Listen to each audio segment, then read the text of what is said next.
बद्रीनाथ मंदिर को बद्री नारायण मंदिर भी कहा जाता है, जो अलकनंदा नदी के किनारे उत्तराखंड राज्य में स्थित है।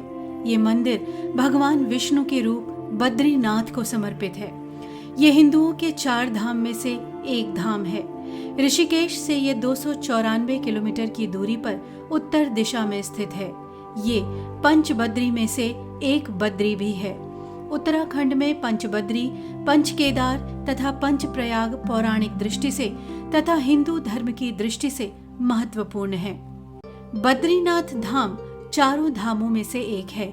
इस धाम के बारे में ये कहावत है कि जो जाए बद्री वो ना आए उदरी, यानी जो व्यक्ति बद्रीनाथ के दर्शन कर लेता है उसे पुनः माता के उदर यानी गर्भ में फिर नहीं आना पड़ता।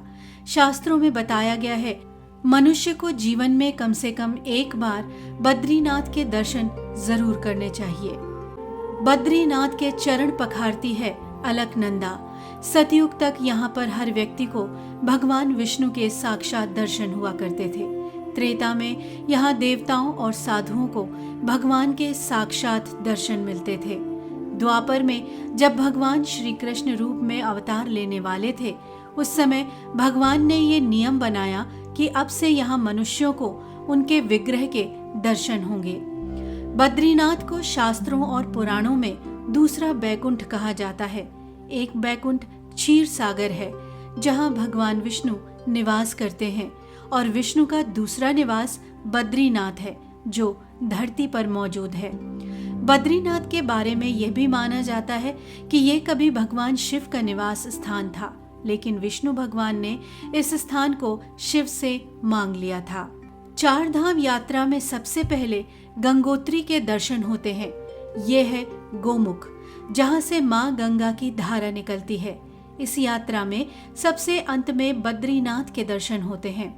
बद्रीनाथ धाम 2 पर्वतों के बीच बसा है। इसे नर नारायण पर्वत कहा जाता है। कहते हैं यहाँ पर भगवान विष्णु के अंश नर और नारायण ने तपस्या की थी। नर अगले जन्म में अर्जुन और नारायण श्री कृष्ण हुए थे। बद्रीनाथ की यात्रा में दूसरा पड़ाव यमुनोत्री है। ये है देवी यमुना का मंदिर। यहाँ के बाद केदारनाथ के दर्शन होते हैं। मान्यता है कि जब केदारनाथ और बद्रीनाथ के कपाट खुलते हैं, उस समय मंदिर में एक दीपक जलता रहता है। इस दीपक के दर्शन का बड़ा महत्व है। मान्यता है कि 6 महीने तक बंद दरवाजे के अंदर इस दीप को देवता जलाए रखते हैं। जोशीमठ स्थित नरसिंह मंदिर का संबंध बद्रीनाथ से माना जाता है।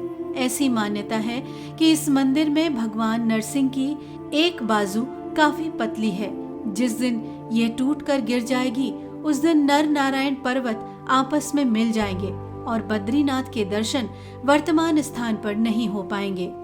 बद्रीनाथ तीर्थ का नाम बद्रीनाथ कैसे पड़ा, ये अपने आप में एक रोचक कथा है।